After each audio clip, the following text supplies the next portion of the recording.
Hey guys, Donna here.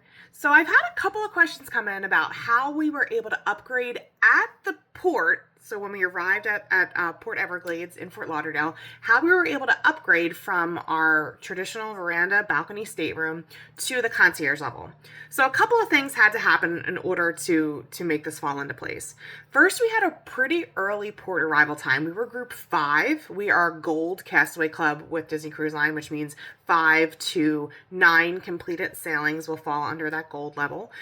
So we had the opportunity to have a pretty early port arrival time, so we got there fairly early in the day. Then I just got in line. So you get through, you get through the port, you get through the security, you get into Disney Cruise Line's terminal.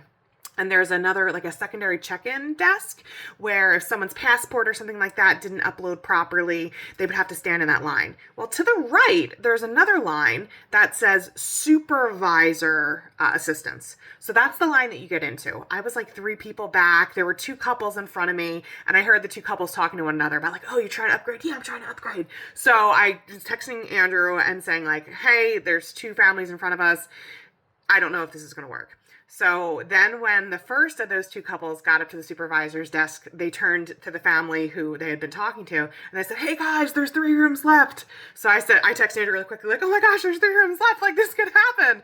So of course I'm going through my head, like, what is the dollar amount that makes this make sense? It was only a 3-night cruise. We had locked in under a really great rate because we had used our onboard booking, so we got a really nice discount on the sailing.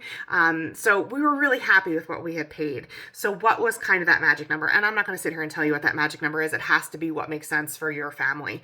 Truthfully, for my family, it was $1,800 or less was the number that was in our head for this was something that we were willing to pay in order to try concierge. Because as a lot of you know, we've cruised the Haven with Norwegian Cruise Line more times than I can count, and that has butler and concierge. So we were really excited to try out Disney's concierge product and kind of compare the two.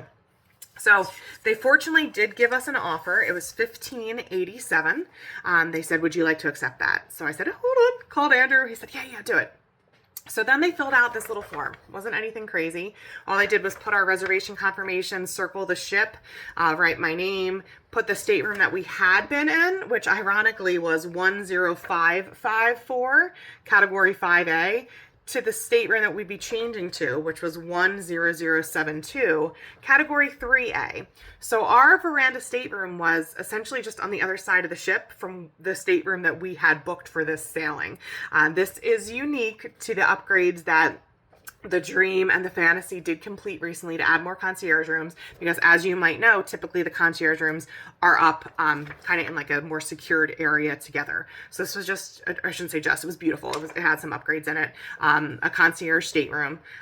So the stateroom would have slept 5. There were only the 3 of us traveling. And again, it was $1,587.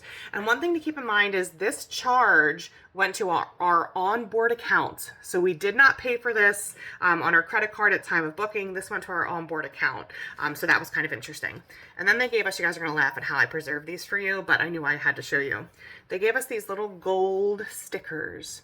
So if you arrive and you have booked concierge to begin with, you are whisked away through a different line. You go to the concierge lounge to wait. They have snacks. All the concierge folks are there to talk with you. And then you're the first to board the ship after the family of the day. You immediately go to boarding group 1. But as it turned out, it took enough time at the desk to, they had just announced the Disney Dream welcomes aboard boarding groups 1 through 5. So we did have the concierge stickers on our shirts, but we would have been getting on the boat at the same time anyway. The difference was, of course, that when we got on board the ship, things got a little different. So I'll make a few more videos and tell you about that experience, but that is how you upgrade at the port.